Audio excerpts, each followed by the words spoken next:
tous et à toutes, c'est Bios, accompagné de pas mal de monde aujourd'hui pour un sujet qui est pas mal intéressant. Je vous ai ramené plusieurs créateurs de JDR de la Japan Expo. Donc aujourd'hui, c'est un petit débat de comment vous est arrivé l'idée d'un collectif de création de JDR. Dis-moi si je me trompe, du coup. Non, ça va être exactement ça. On va parler du processus créatif pour tous les différents jeux qu'il y a autour de la table. Mais avant de commencer sur vraiment la méthodologie et comment on crée un JDR, alors il faut savoir que le processus créatif, là, ça va tourner autour du JDR parce qu'on a beaucoup d'auteurs de jeux de rôle. Mais ça peut s'appliquer à énormément de choses. Donc restez attentifs, vous allez voir, ça va être très intéressant. Mais d'abord, on va commencer par présenter tout le monde. On commence par la gauche, du coup, la droite, comme ça. La droite. Allez, on va partir par la droite. Bonjour, on s'est déjà vu tout à l'heure. C'est James, ou Dr. Rollist, auteur du jeu NSA, Nightmares and Scares Agency, que vous avez pu suivre entre 10h et midi. Camille, auteur de No Limit. Et vous pourrez me voir demain entre 10h et midi. Jeu cyberpunk post-apo. C'est ça. Tout à fait. Bonjour à tous, Arthur, je suis un membre de l'équipe 27C, un jeu de dark fantasy contemporaine. Parfait. Ensuite, nous avons à notre gauche. Alors moi, c'est Marie. Damien. Oh, elle est belle celle-là. Petit Oh, coup de micro. elle est belle. Quelle violence. Les chants de Tindalos. Et je suis Nicolas, l'éclopé. Qui a perdu sa voix. Violence conjugale. Et juste un petit mot, on est très émus parce que c'est la première fois qu'on a l'opportunité d'être tous les trois ensemble dans une interview ou sur un plateau. Donc voilà, c'est émouvant. Merci Bios, merci Gazda, merci à la Japan, merci à tout le monde de nous réunir. Merci à vous d'être là. Et donc du coup, on va commencer à vous poser des questions. J'espère qu'elles vont pas trop vous gêner.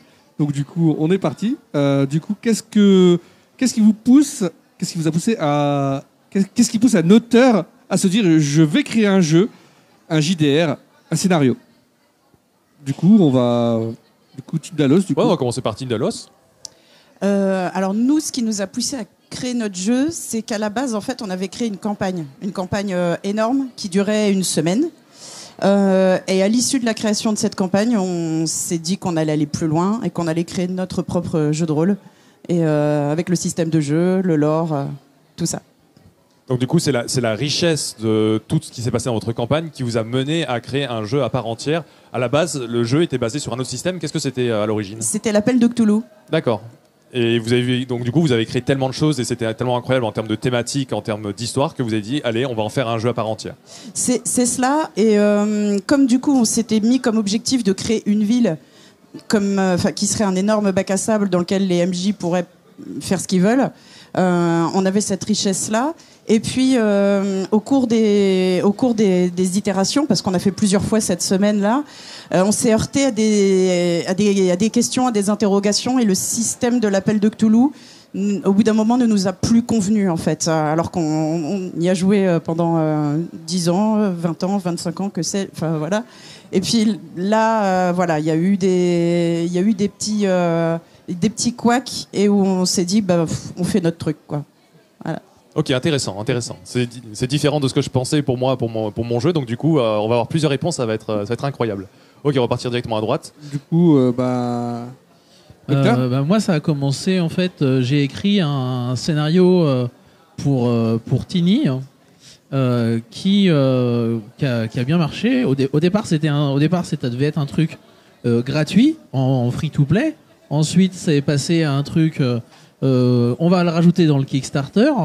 Et ensuite, ils l'ont rajouté en supplément. Du coup, c'est un supplément de Tiny sur Noël. Et du coup, le fait de voir que ce que j'écrivais fonctionnait, je me suis dit, faut que j'écrive un truc, quoi.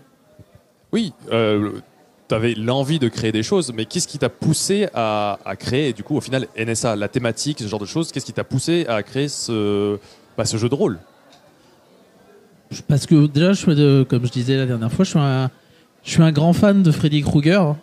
Et donc du coup, j'avais besoin, je cherchais une idée sur ce thème-là et sur le thème du rêve.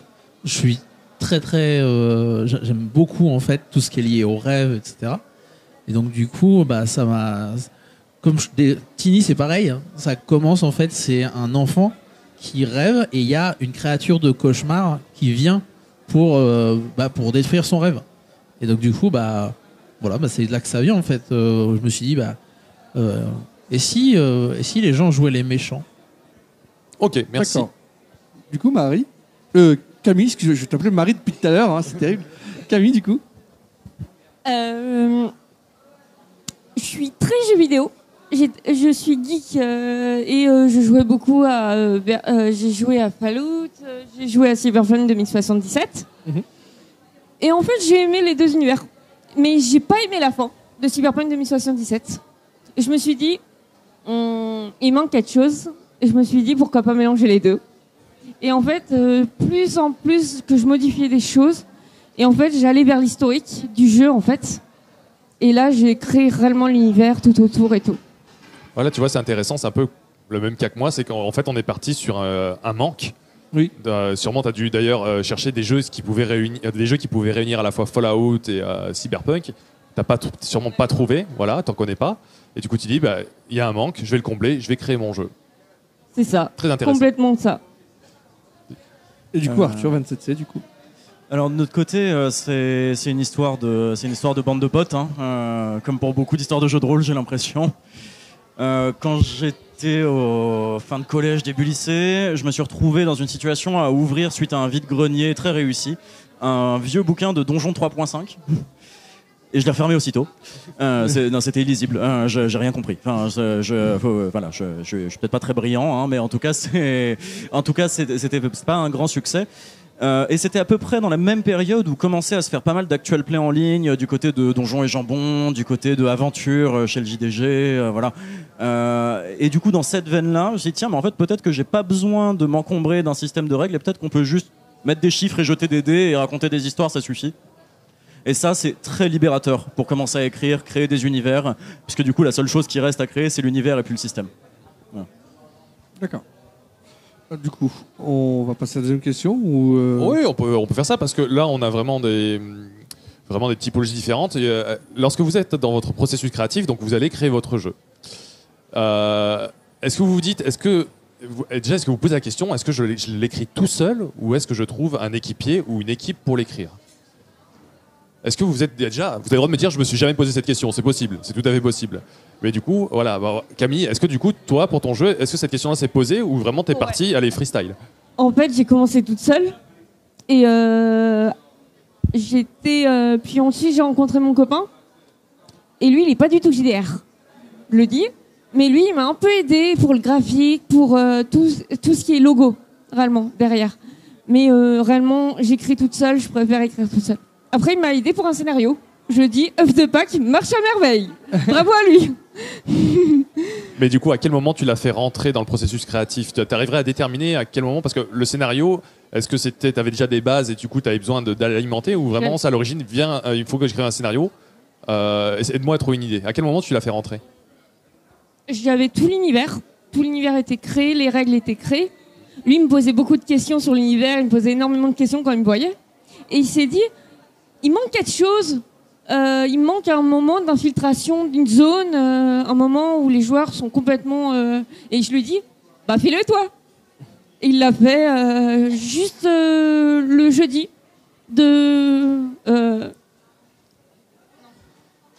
Il l'a fait mardi soir. Il l'a fini mardi soir. Et il me l'a envoyé. Donc c'est un peu comme ton procédé. Il a senti un manque et puis il l'a créé du coup. C'est ça. Ok, génial, parfait. Du coup, à 27C. Côté 27C, aujourd'hui, je suis là, il n'est pas visible à la caméra, mais on a Adrien qui est derrière. 27C, c'est un taf d'équipe, il est là dans le public. Crier dans le public, non pardon. Non, 27C, c'est... en fait, vu qu'on a commencé en bande de potes, on est resté en bande de potes. 27C, moi je l'écris avec mon partenaire, Jus.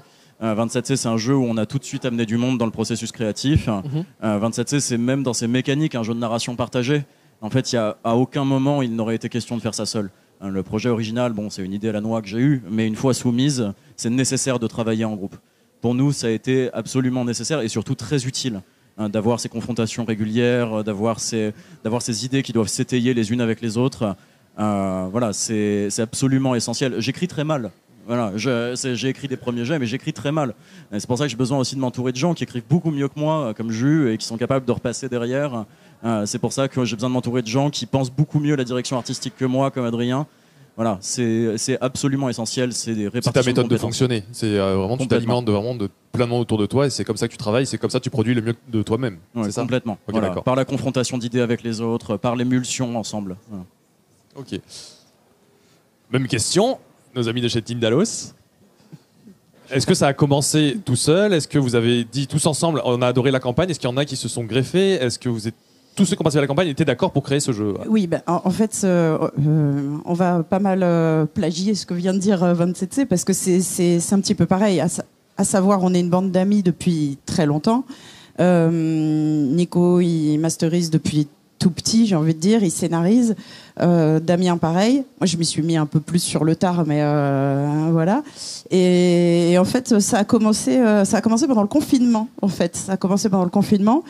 On était tous les trois réunis chez Nico et moi, et on s'est dit, bah voilà, c'est le moment, quoi. Ça fait depuis toujours qu'on se dit, on va créer une campagne de malade qui va durer une semaine entière. On s'y est mis.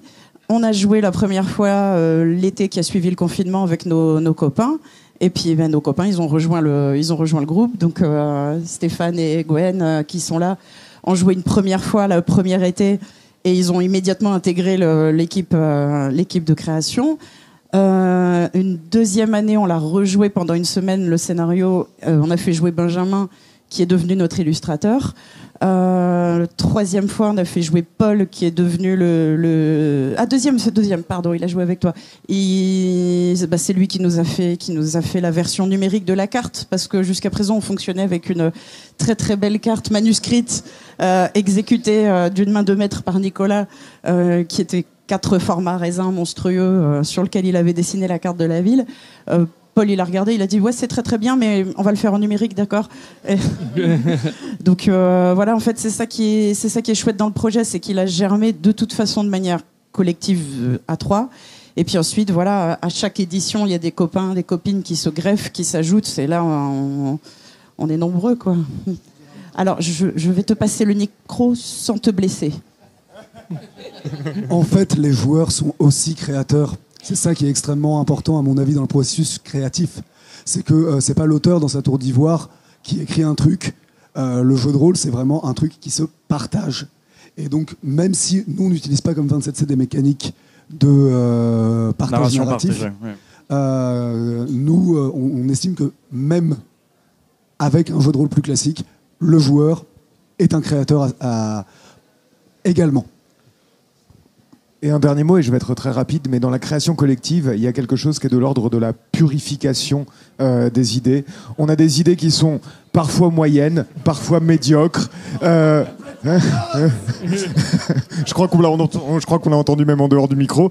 Et en fait, c'est par l'échange que, en fait, nos idées se transforment complètement et on arrive à des idées qui sont vraiment différentes de ce qu'on avait à l'origine. Et ça, en fait, sans ce procédé, je vais utiliser un peu un barbarisme, mais sans ce procédé dialectique de friction des idées entre elles.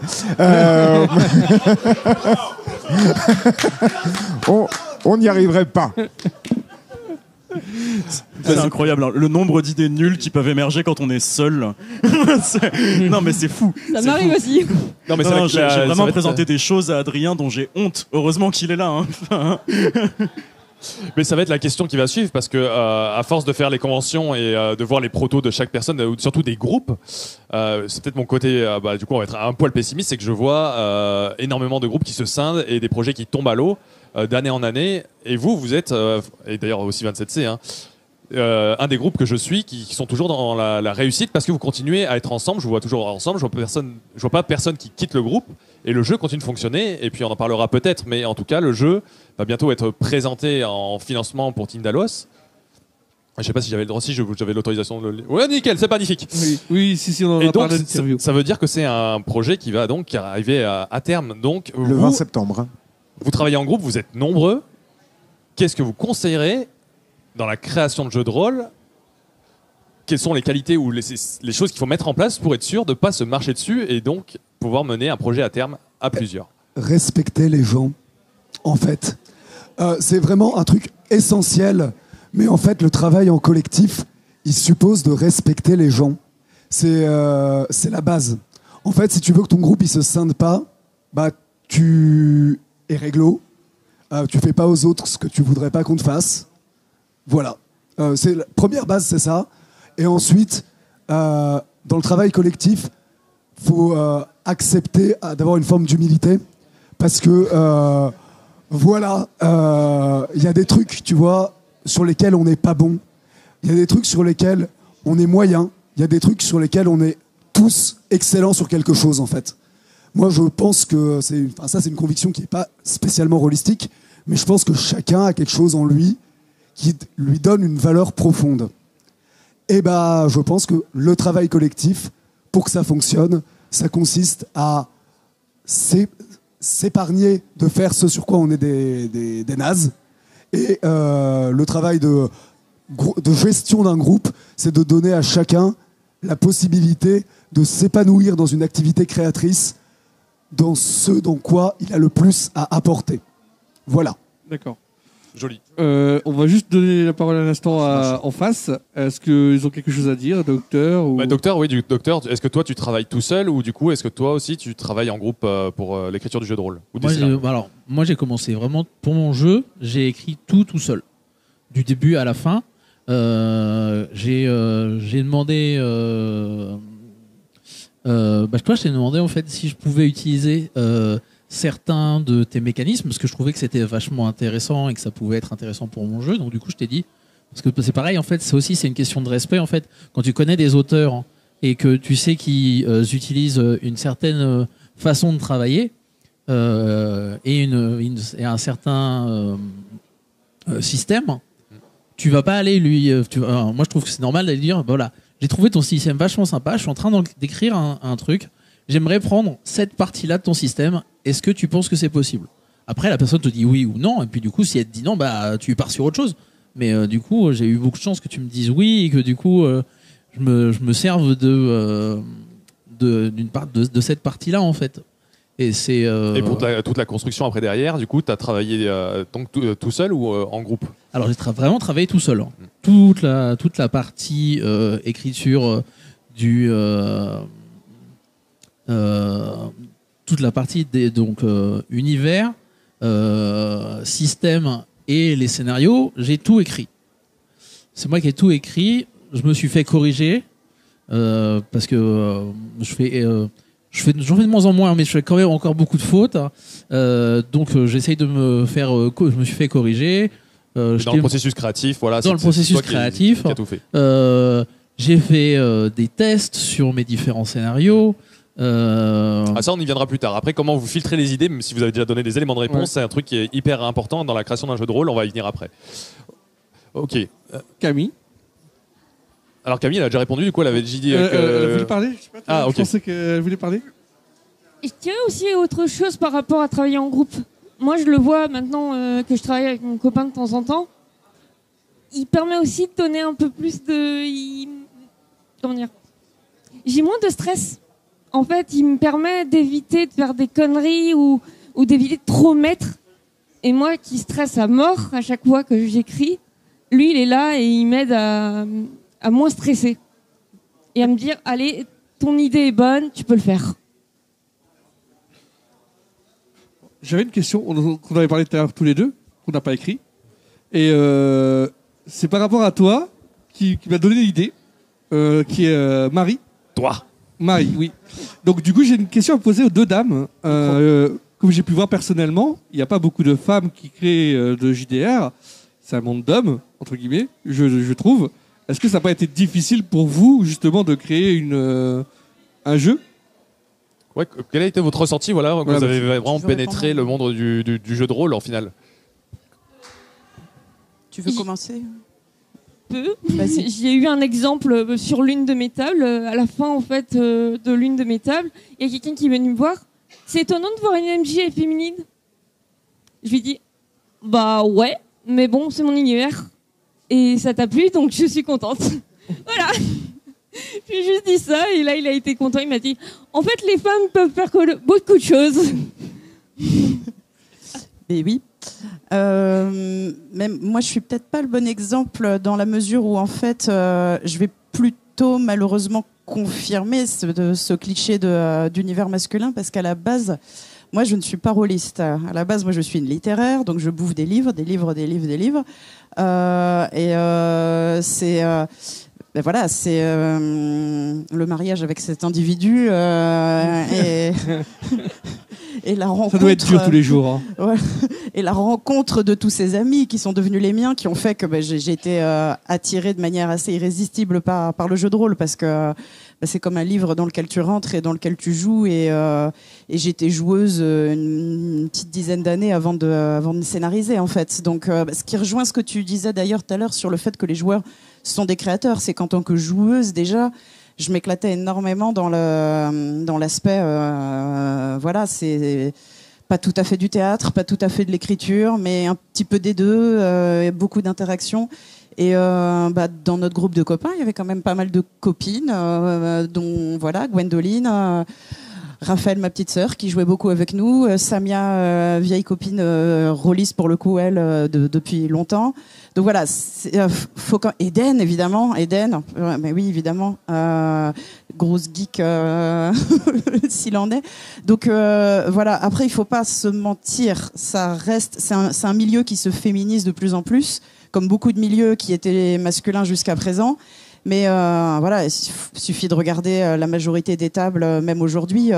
Il y a des tables de filles, il y a des tables mixtes. Si on s'amuse à faire des statistiques, je pense qu'il y a des gens qui aiment bien ça. On peut voir quand même que ça reste un milieu assez masculin. Mais voilà, c'est pas grave, on arrive. Et puis, comme disait Nicolas tout à l'heure, c'est une question de respect. Dans la mesure où l'immense majorité des gens sont respectueux, ça se passe bien. Ben voilà, du coup, je te laisse poser la prochaine, du coup. Alors, quand on commence la création de quelque chose, est-ce que vous êtes plus à partir d'une page blanche en me disant j'ai envie de créer un jeu de rôle, ou alors vous avez eu ce déclic, quelque chose qui vous a donné envie de... Alors, ça va peut-être faire un peu redondance avec vous avez eu votre campagne, vous avez voulu créer quelque chose, mais imaginons que vous souhaitez créer un scénario. Est-ce que vous dites je veux créer un scénario et là vous faites des recherches, ou est-ce que vous attendez que quelque chose vous tombe sur le coin de la tête et là vous dites je vais créer là-dessus? Et c'est deux profils différents de créateurs qui existent dans le monde du jeu de rôle. Donc on va commencer. Vas-y, Docteur Rollis, vas-y. Moi je suis Newton, j'attends que ça tombe. La loi de la gravité. Hein. Et c'est vraiment comme ça que c'est arrivé. En fait, j'allais à mon club de jeux de société. Et on commençait à parler et tout d'un jeu de société qui se passe dans le monde des rêves, etc. Et je me suis dit, attends, il y a un jeu de rôle, ça existe comme ça en jeu de rôle? Ça n'a pas l'air, je cherche, je trouve pas. Je fais, ok, j'ai mon sujet. Camille. Avec le cyberpunk post-apocalyptique, ça change. Mais du coup, quand tu veux créer un scénario, prenons un scénario, ouais, ça va être plus simple. Parce que là, en fait, je prends l'un des gangs. Je regarde ma carte. J'ai en grand, j'ai imprimé les deux cartes, la Ceris et l'Underground. Je regarde mes deux cartes pendant 1 heure et je me dis, ok, j'ai fait ça, j'ai fait ce gang-là, j'ai fait ce gang-là, j'ai fait ce gang-là, j'ai parlé de ce gang-là. Allez, je fais ce gang-là. Et voilà. Et ensuite, je commence à écrire en premier. Ensuite, je choisis les personnages. Et ensuite, je réfléchis au niveau de la mission. Voilà, déjà, tu vois, il y a deux profils différents. La personne qui attend que l'idée vraiment se manifeste et donc, allez, on part là-dessus. Ouais. Et là, j'ai des gangs, j'ai les noms, et maintenant, on va leur créer leur univers. Tu vois, c'est vraiment deux manières de penser intéressantes. Ok. C'est pas que ça tombe, c'est que ça pleut. Après, faut choisir. Ça pleut. On prend la parapluie. C'est un cauchemar. La question, c'est quel sujet tient. Est-ce qu'on arrive à convaincre des gens autour, à rassembler du monde? Comment on filtre? On va partir là-dessus. Comment on filtre, vu que c'est une question dans laquelle est tombée? En parlant à des gens. Voilà. Le nombre de fois où j'arrive à me dire peut-être j'ai cette idée là, etc. Et en fait, si la personne en face commence à grimacer, j'abandonne l'idée, j'en passe à une autre. Hein. Enfin, mais 27C, c'est juste ça a accroché avec les gens, c'est tout. Ça a accroché avec mes joueurs d'abord, ça a ensuite accroché avec d'autres meneurs qui ont commencé à mener du 27C. Ça a accroché avec Adrien. Adrien, c'est un ancien collègue de taf, on faisait de l'animation en milieu scolaire ensemble. Je lui ai décrit 27C torché dans un train et il a trouvé ça trop bien. Enfin, c'est pas... Ah, c'est Adrien qui était torché, me dit-il. Non, mais en fait, c'est juste ça. Ça pleut tout le temps et derrière, c'est juste des coups de bol, des trucs qui accrochent un peu plus, qui font que ça tient et on arrive à écrire un truc à partir de là. D'accord. D'accord, c'est vraiment en discutant donc de tes idées que tu arrives à faire le filtre. Tu dis pas, par exemple, le système. Prenons le système. Ça, c'est pas une idée. T'en parles, c'est que du coup, tu vas partir en playtest. Ah bah si, c'est une idée, j'en parle, évidemment. Alors ça, je remercie. Alors c'est Alban Damien du pseudo Tenebos. Avec qui j'ai créé le système de 27C. Il y avait un premier système un peu naze avec juste 3 caractéristiques. Le système bien fini comme on l'a fait aujourd'hui, c'est une discussion, c'est du theorycraft, c'est voir tous les systèmes qui existent, comment est-ce qu'on fait un système qui soit simple, accessible, mais quand même un peu fun et original à jouer. Enfin, c'est des discussions. Et après, on voit ce que ça donne en jeu, on voit si ça plaît, etc. Mais c'est des discussions en amont, c'est pas... Tinalous, est-ce que vous êtes du genre à réinventer la roue ou alors se dire d'accord, ça a déjà été fait, mais on va le garder parce que c'est cool? Je vais esquisser une réponse avant de dire au revoir à tout le monde. Oui, tout à fait. Et je laisserai mes 2 camarades développer un petit peu. Un peu les deux, en fait. Un peu les deux, c'est-à-dire, moi, je me reconnais un petit peu dans ce que dit Mathieu sur enfin, James, excuse-moi, sur la pomme qui tombe, quoi, parce que moi, c'est beaucoup. Je me balade en forêt, je vois un arbre qui a une forme complètement hallucinante. Je me dis, oh, mais oui, je prends une photo, je fais, mais oui, on va faire un scénario là-dessus, voilà. Sur notre Discord, il y a Benjamin qui est le spécialiste de ça. Dès qu'il trouve un article sur Internet qu'il trouve bizarre ou intriguant, ou il met le lien et du coup on clique dessus et on lit, on fait mais oui, bien sûr, on va faire un scénario là-dessus également. Donc il y a ça. Et il y a aussi le travail de recherche qui est forcément considérable, quoi. Alors surtout que, en l'occurrence, nous, comme on est dans une esthétique qui est très réaliste et le réalisme des années 20 aux États-Unis, et que on n'a pas fait des tests d'histoire. Là-dessus, c'est un boulot, c'est un petit boulot d'intello quand même, quoi. Beaucoup de temps passé à faire des recherches, à lire des bouquins, à compiler, mais on aime ça, donc ça va. Je vais dire au revoir à tout le monde. Ouais. Au revoir Marie. Je veux bien compléter la réponse si ça vous va. Oui. Au revoir Marie. Ouais, alors moi je me reconnais aussi dans ce que vous dites, tous. En fait, j'ai l'impression surtout que entre l'idée initiale et la forme finale, parfois ça n'a strictement rien à voir. Je vous donne un exemple. Il y a 2 jours avec toi, Micros, Bios. Il n'y a pas de souci. Bios, on a fait un actual play ici. Oui. Cet actual play, vous démarriez dans un souterrain. Il fallait vous en échapper. À l'origine, on s'était simplement dit, il nous faut un huis clos. Et ensuite, on a ramé. On a mobilisé 40 idées. Puis il y a eu un processus de décantation, comme si les idées étaient passées au travers d'un entonnoir. Et on a fini par aboutir à une forme finale. Donc parfois, c'est juste aussi une envie d'ambiance, une envie de personnage. Une mécanique de jeu. C'est vraiment tout un tas de trucs bien différents. Ça peut être une musique, ça peut être 3 notes. En fait, le truc, c'est que le processus créatif, il s'arrête pas. D'accord ? Il est en train de perdre sa voix. Oui, je perds ma voix. Et je perds mes moyens, car Marie n'est plus là. Non, mais en fait... oui, vous pouvez pas m'en empêcher. Non, mais en fait, si tu veux, effectivement, c'est une balade en forêt, des fois, c'est une musique, des fois, c'est effectivement un principe de jeu. Et après, effectivement, tu balances ça à tout le monde et tu vois si ça accroche, comme tu disais, un peu tu prends un plat de spaghettis que tu balances sur un mur et tu regardes les spaghettis qui collent. Non, mais ce que tu dis est vraiment super intéressant pour nous parce qu'on a fait des musiques pour 27C justement. Ça a été nécessaire Enfin, ça nous a semblé évident. Moi, je travaille en musique. Quand je pense des jeux, je les pense en musique. Quand je pense des écrits, je les pense en musique. Avoir la chance de travailler avec un musicien, ça a été incroyable pour nous. Surtout un musicien pas du tout rôliste. À qui du coup on a dû présenter nos idées complètement oh là, wow là, nos idées cheloues, avec des ombres, avec des choses de dark fantasy, avec des univers qui lui parlaient pas à la base et sur lesquels coller d'une ambiance sonore. Et ces jeux d'ambiance pour rebondir les uns sur les autres, c'est hyper utile. Je suis d'accord avec toi. Avec toutes ces idées là, du coup, vous avez, surtout quand on est nombreux, il y a plein d'idées, il y a plein de choses. À quel moment on dit stop ? Comment on fait pour dire stop ? Vous allez me dire, le processus créatif est toujours là, on continue, mais le livre, il y a un moment, il faut qu'il sorte. Donc, à quel moment vous faites du mal ? Comment vous dites, allez là, on arrête, stop, on met fin à la chose et on le prend à ce moment-là, le jeu ? Il n'y a pas de stop, personne ne dit stop. Personne. Il y a Kawi qui dit non, il n'y a pas de stop. Non, il n'y a pas de stop. Bah, à mon avis, tu vois, quand tu as de l'imaginaire qui est présent, l'imagination n'a pas de limite. Mais ton produit, il doit sortir. Enfin, ton livre, il doit sortir. C'est dur de dire au revoir à un bébé, je pense. Je pense que c'est dur de se dire, mon bébé est terminé, faut que je l'envoie. Moi, je pense que ça doit être ça. Est-ce que c'est ça, Camille ? Moi, je me suis donné une limite, en fait. Je me suis dit, je commence à écrire un jeu de rôle. Je me dis, je vais pas faire un monde. Je vais pas faire un énorme truc. Je me dis, je reste dans ma ville. Mais j'ai envie de continuer, j'ai des idées pour la suite.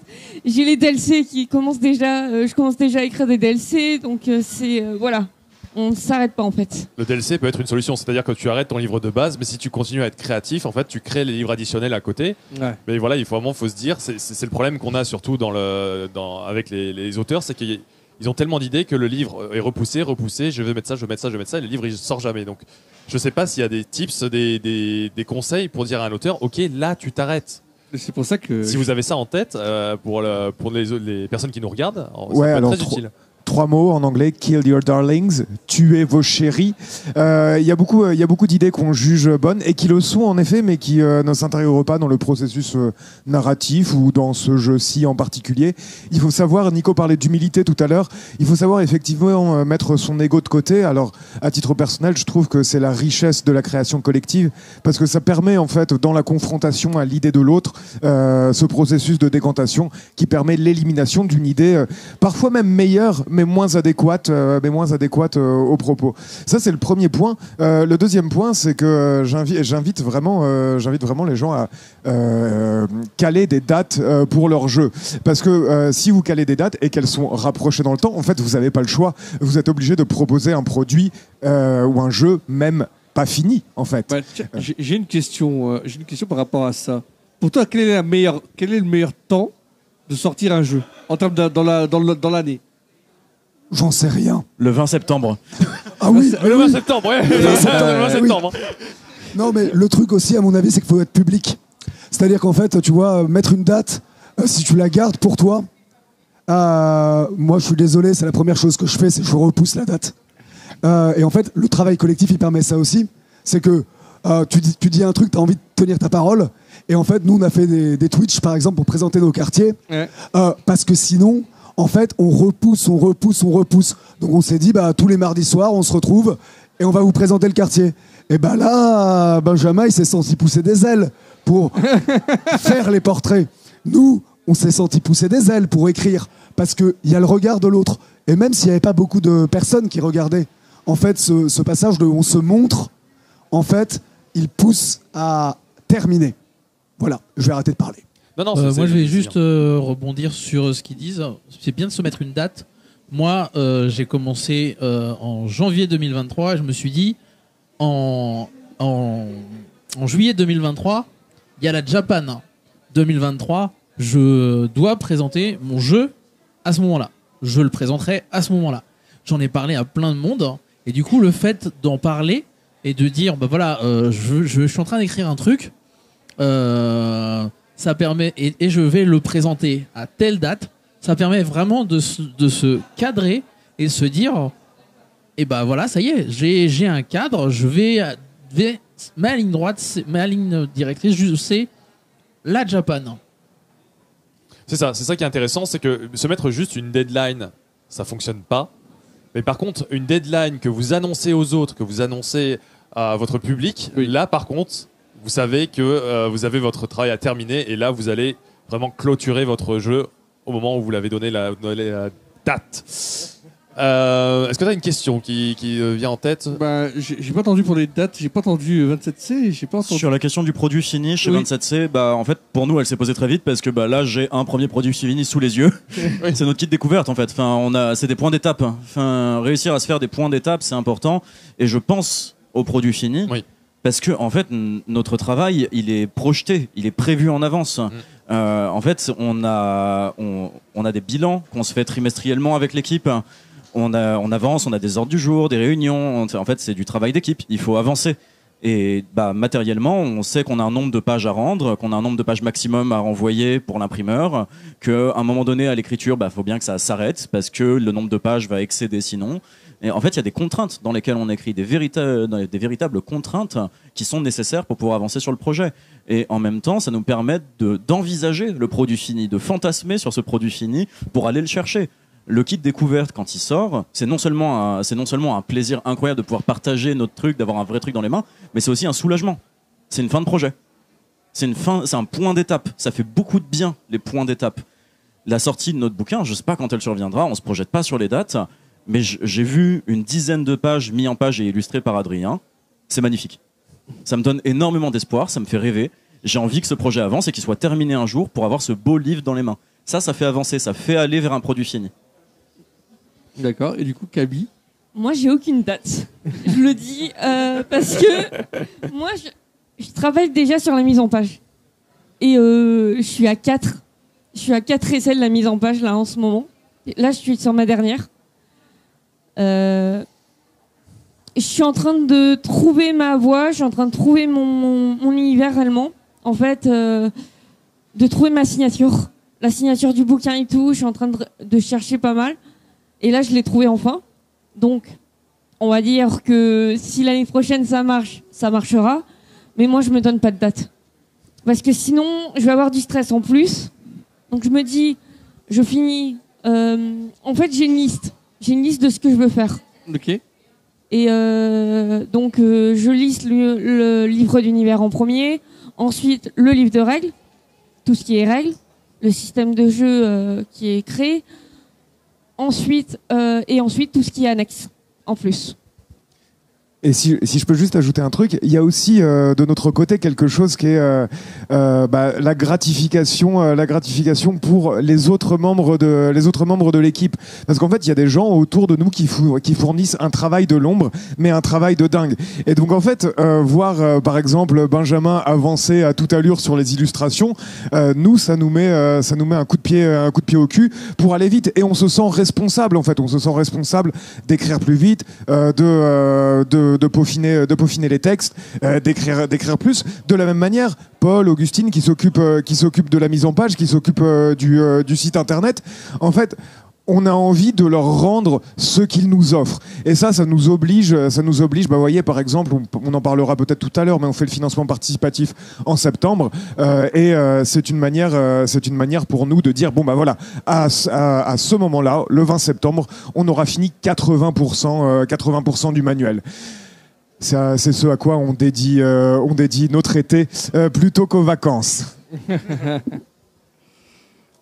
Moi, je suis resté un peu bloqué pendant toute l'année dernière. J'ai un tout petit peu bossé sur mon jeu. J'ai testé 2-3 trucs.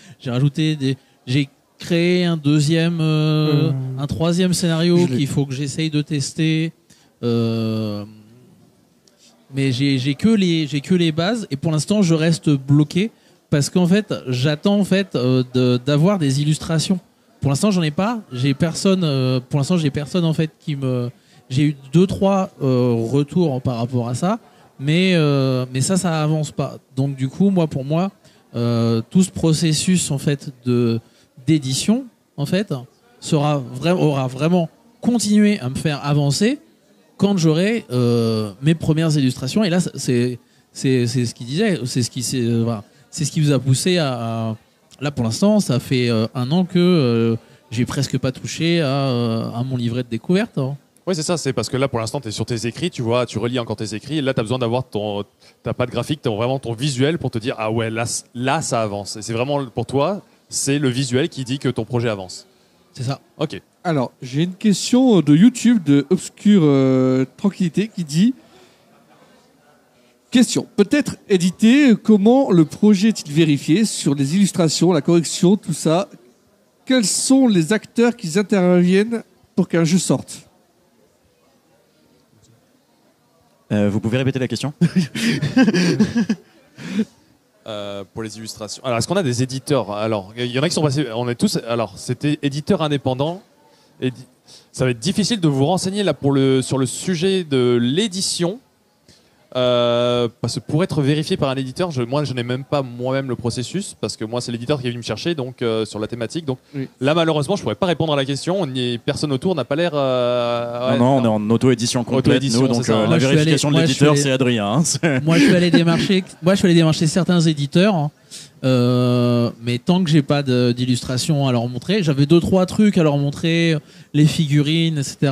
Pour leur dire, bah voilà, ça pourrait être intéressant de rajouter des figurines pour le Kickstarter, etc. Mais j'avais pas d'illustration, j'avais que mon texte en fait, tout ce que j'avais écrit. Est-ce qu'il y a quelqu'un qui se sentirait, pour répondre aussi à la deuxième question, de lister un peu tous les métiers qui sont impliqués dans la création d'un livre de jeu de rôle? Qu'est-ce qui vous a fallu comme métier aujourd'hui pour créer votre jeu? Au pire, on en cite un à chaque fois, et dès qu'il y en a un qui se trompe, il est éliminé, mais... c'est question pour un champion. C'est Koh-Lanta, là. Du coup. Mais non, ouais, ceux qui se sentent, allez-y, déjà pour vraiment les principaux, et après, s'il en manque, on va compléter, vous inquiétez pas. Alors, il y a la rédaction. De notre côté, on fait la rédaction et l'édition. Enfin, les rédacteurs sont aussi les éditeurs, mais ça, c'est parce qu'on a déjà travaillé dans le monde de l'édition. Enfin, en tout cas, avec des éditeurs dans notre vie à côté du jeu de rôle. Donc, on se sent capable de faire ça. L'illustration, évidemment, la mise en page, et puis les métiers de l'impression, de la distribution, qui sont pour nous encore assez broussailleux, encore assez vaporeux. On va le découvrir bientôt. Ouais, j'ajouterais à ça, du coup, j'ai eu l'occasion de travailler avec un game designer pour le système de jeu, avec un musicien pour la bande-son du jeu, et puis j'ai la chance d'être juriste. Voilà.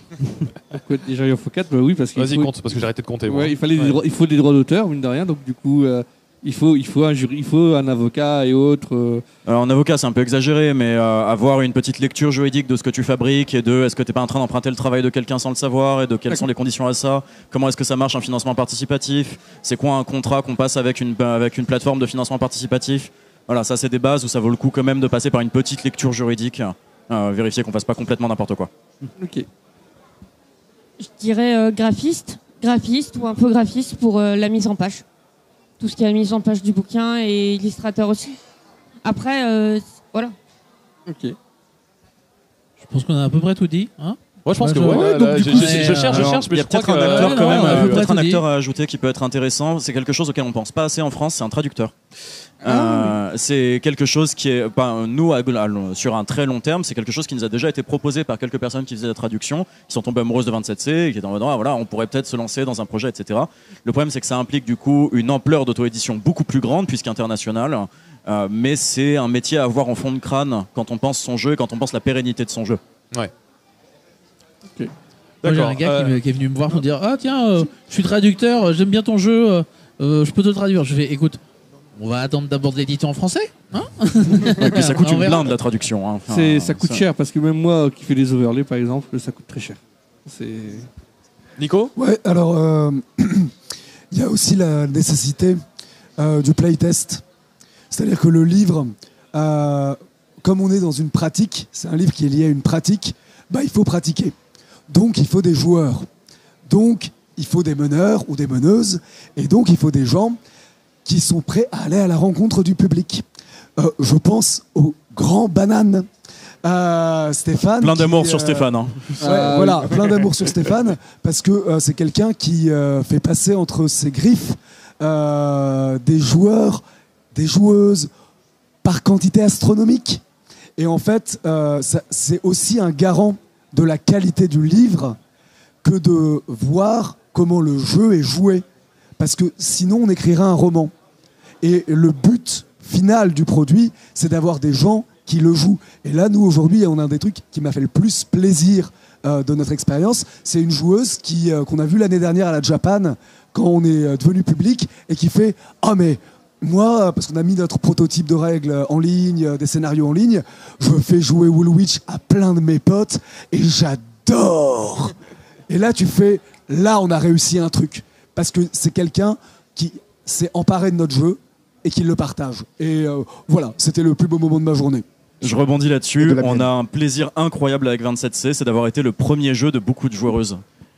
C'est un plaisir incroyable parce qu'on est allé en boutique, on est allé en asso, on a rencontré plein de gens au niveau très local. Et du coup, on est aussi le premier jeu de plein de meneuses et de plein de meneurs de jeux. Et c'est trop agréable d'avoir des retours sur le Discord de gens qui disent « J'ai fait jouer le jeu, c'était fluide, ça s'est bien passé. Oh, il y a eu ça m'a fait rire, c'est trop bien. » Ça fait vraiment beaucoup de plaisir, ça met du baume au cœur. Chez nous, c'est toute l'équipe qui s'y colle à faire jouer du 27C. Même notre graphiste, Skiemi, il fait jouer les enfants à l'école. C'est incroyable. Je rajouterais aussi des bêta-testeurs.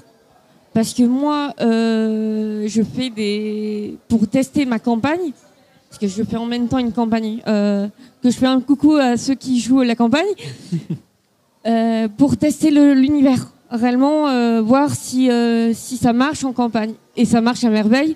Et d'ailleurs, ils m'ont demandé, à quand la saison 2 ? Comment tu sélectionnes tes bêta-testeurs ?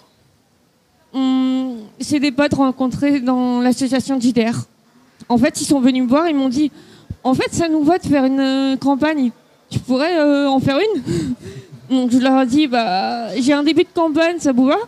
Et en fait, on a continué, j'ai continué à rajouter mes idées par la suite. Et en fait, là, je suis en train de l'écrire. Et je leur dis, la saison 2, on va attendre. Parce que là, faut attendre la fin de la saison pour voir. Je rebondis sur ce que tout le monde a dit par rapport au fait de voir que les gens s'imprègnent de ce qu'on a fait. Moi, mon scénario de Tiny, j'ai eu droit à une critique sur un site. Et donc l'auteur de Tiny me fait, tiens, regarde, il y a une critique. Je commence à lire et tout. Et je vois, il est trop bien le scénario et tout, ça se passe à... Enfin, c'est super pour les enfants, pour jouer avec la famille et tout. Je fais, c'est trop bien. Et pareil, en tant qu'auteur de nouvelles horrifiques, j'ai écrit une nouvelle horrifique qui a été lue par un podcast qui s'appelle Dans le Noir. Hein, et j'ai eu tellement de retours. On fait, c'est trop bien ce que tu écris et tout, machin.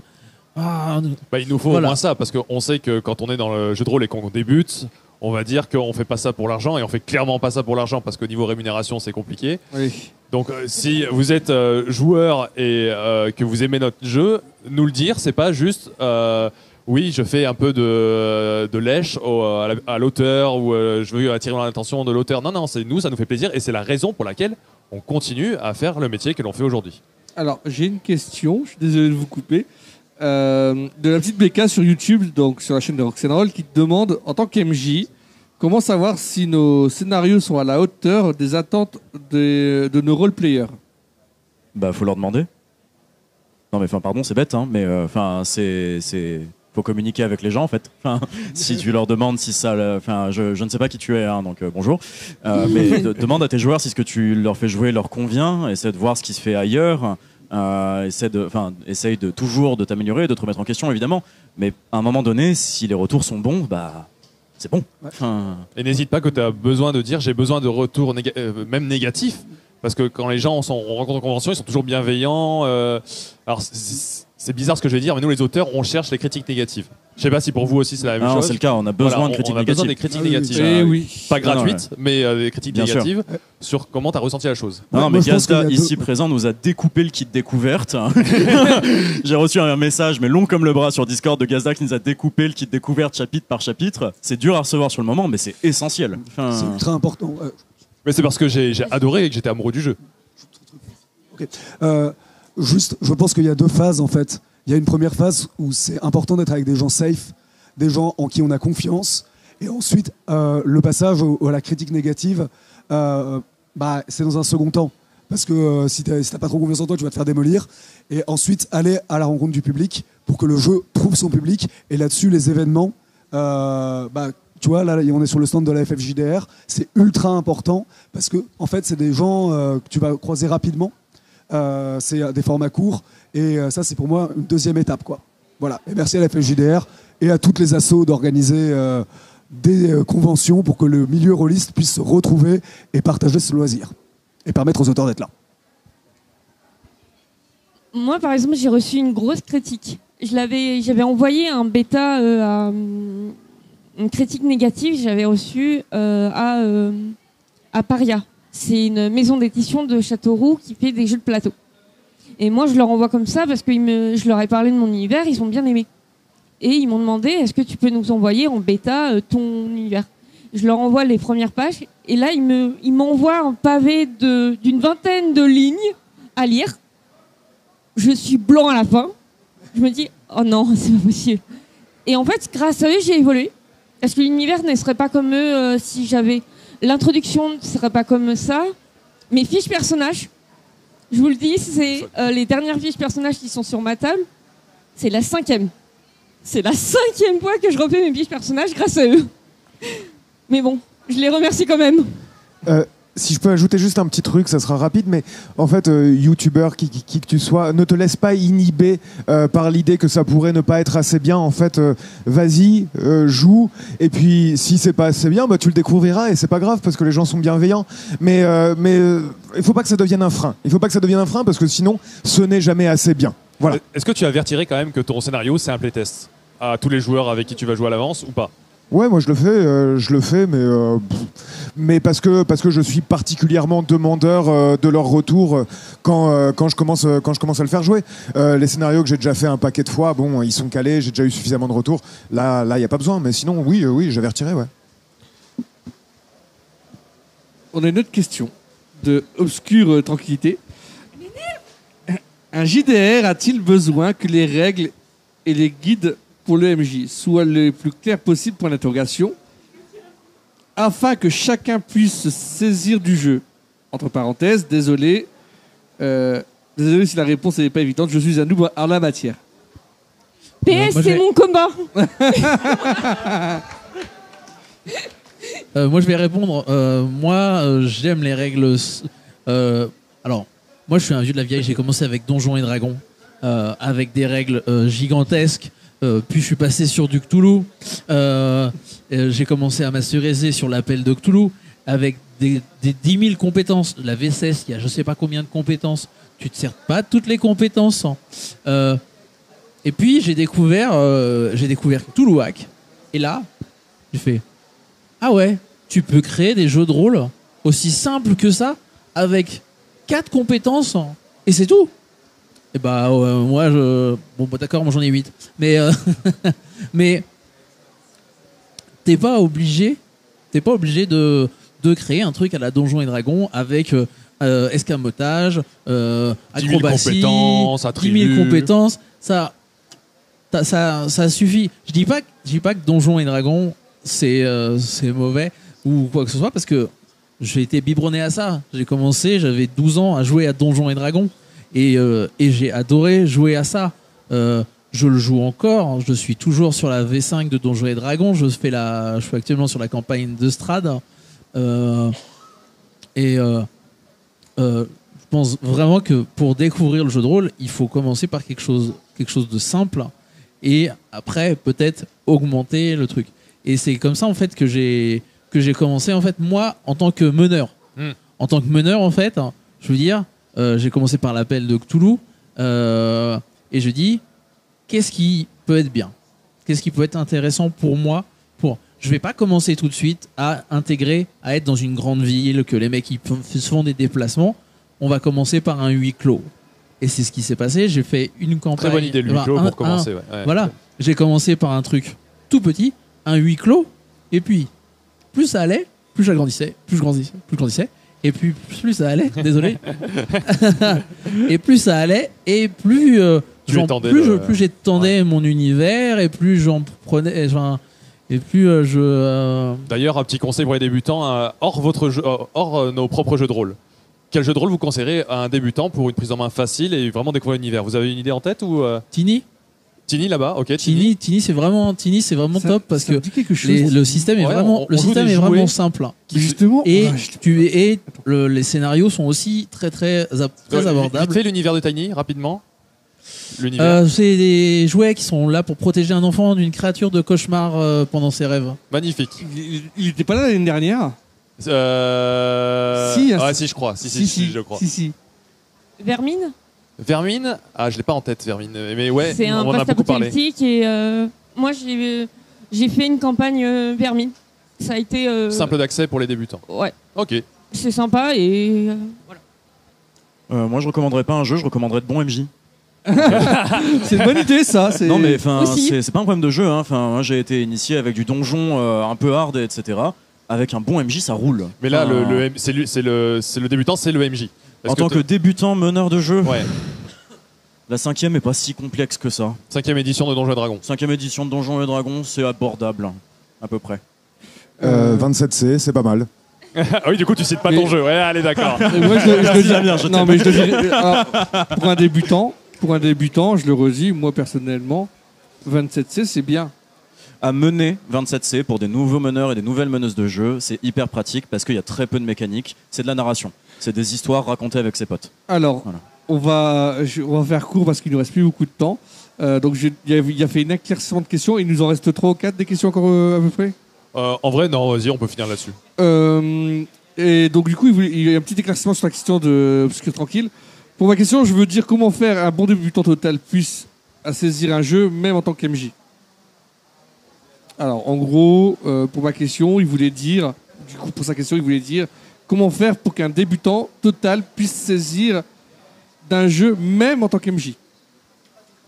Ah oui, comment penser de l'accessibilité concrètement dans le manuel. Alors nous, ce qu'on a fait déjà, c'est s'inspirer des modèles d'écriture Falk, qui sont des modèles d'écriture faciles à lire et à comprendre, qui sont faits principalement pour des personnes avec des grosses difficultés de compréhension à la lecture et en général, Ok. où du coup, littéralement, on a des pictos dans nos règles. On utilise des pictogrammes pour simplifier certains schémas. Les phrases les plus simples possibles, avec les mécaniques les plus simples possibles. On veut l'accessibilité la meilleure. On utilise les polices aussi les plus accessibles possibles pour éviter que le manuel soit illisible, parce que c'est un gros enjeu aussi, que ce soit pas écrit trop petit, qu'on ait une lecture qui soit assez aérée. C'est un gros problème justement chez Wizards. Chez Wizards of the Coast, tout est écrit en police 10. Ça fatigue les yeux. C'est non, non, dommage oui, pour les non, très c'est- nombreux dyslexiques. Et ensuite, pour C'est l'accessibilité, voilà, parler en termes simples. On jargonne pas. Éviter de jargonner, on repart de la base. C'est quoi un jeu de rôle dans tous les manuels, par pitié.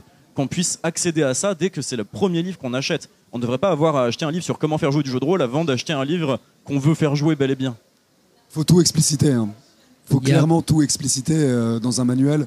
Nous, c'est un des choix qu'on fait aussi. Ça prend de la place. Mais en fait, moi, je repense à moi, l'ado que j'étais, quand j'ai eu le manuel de Star Wars D6, tu vois. Et dedans, il y avait un morceau d'aventure qui était écrite. Et je me suis dit, ok, c'est ça. Bah, moi, j'ai envie que notre jeu, en fait, un ado qui le trouve dans une brocante, peut-être dans 10 ans, bah, ça lui fasse naître le virus. Et pour ça, il faut effectivement avoir une écriture claire, une police, et ne pas partir du principe que les joueurs connaissent des choses. On est tous différents, encore une fois. Après, chez Tindalos, comme chez nous, il y a un gros biais, c'est qu'on est prof. Mais Il y a My Little Pony qui a écrit un super truc pour les meneurs. En plus, du coup, c'est fait pour les enfants, mais ça s'applique à tout. Vraiment. Le Tales of Equestria est vraiment, permet vraiment, en fait, de... déjà, il y a tout le côté faites-vous plaisir.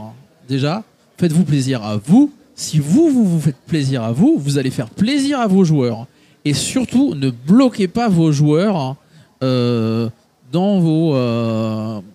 leur imaginaire, parce que justement, eux, si vous les bloquez, bah, eux, ils vont pas s'amuser. C'est vous qui il y a des meneurs qui, eux, s'amusent tout seuls. Ils se font, attends, je vais lancer mes dés, Bah, fais un jeu de rôle solo, mon gars. Hein? Si tu veux, je lancer des dés tout seul et faire plein de... bah, fais un jeu de rôle solo, hein, parce que sinon, le mec, il balance toute une armée. J'ai entendu ça. Le mec, il balance toute une armée. Il lance tous les dés de chaque mec de l'armée. Mais non, Oui, mais ça après c'est une critique que tu pourras apporter au meneur de jeu pour qu'il s'améliore pour les Oui. prochaines parties. On passe un mauvais moment, mais il faut pas interrompre le meneur là comme ça en disant ce que tu fais c'est nul, mais après la partie il faudra l'informer que ça a gêné les joueurs. Une très bonne amie m'a donné cette phrase sur le fait de mener du jeu. Elle m'a dit moi en tant que MJ j'essaie de me placer en tant que facilitatrice. J'essaye de faciliter l'histoire entre les joueurs. C'est un positionnement, une posture qui est très importante, très humble à avoir quand on fait jouer. Notre scénario, on s'en fiche. C'est pas grave. Du coup, j'ai 2 dernières questions. Donc, du coup, celle de la petite Becca et après une question personnelle que j'ai vu que tu avais notée. Donc, du coup, après, je ne prendrai plus de questions sur YouTube. Je suis désolé pour YouTube et Twitch parce que ça devient très très court en termes de temps. La petite Becca qui lui demande, elle aimerait avoir vos avis sur des JDR à l'écrit, forum ou autres sites, ceux écrits et avec leurs propres règles, etc. Beaucoup de gens mettent le JDR à l'écrit à part. Alors, on peut répondre sur les réseaux, hein, nous sur Discord, on est très ouvert à la discussion, mais jouez à ce que vous voulez en fait. En fait, vous n'êtes pas des prescripteurs à dire non, mais en fait, si tu joues que avec des D6, c'est pas un vrai jeu de rôle. Hein. Voilà. Non, le jeu de rôle par écrit, c'est super. Enfin, éclatez-vous quoi. Du JDR, c'est du JDR, qu'il soit à l'écrit, à l'oral, forum, pour ça reste du JDR. C'est ça. Bayos, il fait du GTRP, c'est du JDR. Hein. C'est du JDR, hein, oui, t'es rôliste. Oui, mais je suis à part entière. T'es rôliste. Il n'y a pas besoin de faire du gatekeep sur ce qui est ou ce qui n'est pas du jeu de rôle. Enfin, faut juste s'amuser. À l'écrit, quoi. Non, mais c'est ça, faut s'amuser, faut inventer des histoires avec ses potes, c'est sympa, c'est un loisir. Moi, j'ai 3 règles, c'est s'amuser, participer et coordonner. Ok. Voilà. Et pour Dr. Rolliste pas mieux, hein. Et tout le monde a tout dit. Une dernière pour la route, du coup. Une dernière pour la route que tu avais noté, qu'on n'a pas posé la question. Oui, mais c'est pas grave. Et donc, du coup, quel conseil donnerez-vous à des personnes qui se lancent justement dans la création d'un JDR, qui souhaitent commencer, du coup? Prenez un truc qui vous plaît. Un univers qui vous plaît. Réellement, l'univers qui vous plaît et les personnages qui vous plaît. Le prenez pas pour vous. Entourez-vous. Par pitié, entourez-vous. Entourez-vous des meilleures personnes que vous pouvez. C'est hyper important. Arthur, t'arrêtes de nous voler nos réponses, s'il te plaît? Mais c'est pas moi qui l'avais donné, la dernière. Si on est plusieurs dans sa tête, ça marche ou pas? Faites-vous plaisir. Et n'ayez pas peur. Je reviens juste au tout début, tu avais posé la question de la roue, là, réinventer la roue. En fait, les histoires complètement originales, ça n'existe pas. D'accord? Il y a des trucs qui reviennent depuis l'Antiquité. D'accord? Les vieilles, c'est pas grave. C'est pas grave de pas être complètement original. Et des fois, vouloir être original à tout prix, ça donne un truc qui n'est pas intéressant. Ouais, nous, par exemple, on réexplore beaucoup des tropes. Par exemple, celui de la maison hantée. On a pas mal de scénarios de maison hantée. On fait un jeu de rôle d'épouvante, d'horreur. Voilà, on ne réinvente pas la poudre. Et du coup, pour toi? Et moi, j'ai l'impression que je vais être le pessimiste du groupe. Moi, c'est. Mais c'est le cas. Ouais, peut-être, c'est possible. Sachez que vous allez en prendre plein la tronche. Vous allez créer quelque chose. On va vous critiquer. Ça va être dur. Mais au final, vous allez créer un bel objet que tout le monde va avoir dans sa bibliothèque. Et vous allez être fier de ce que vous avez fait, malgré toutes les épreuves que vous avez traversées. Donc soyez conscient de ça et allez jusqu'au bout de votre rêve. Et on va finir sur ça, du coup. Moi, je tenais à vous dire merci à vous 3, parce que 3, 4, je ne sais plus le chiffre, à vous 4. En termes d'entité, je dis bien. Parce que, en fait, vous êtes tous dit oui tout de suite, par rapport à venir sur le plateau, directement. Et vous avez parlé de votre projet, qui vous tient à cœur. Parce que déjà, ça vous venait avec le sourire et c'est plaisant. Vous répondez à YouTube, à Twitch, etc.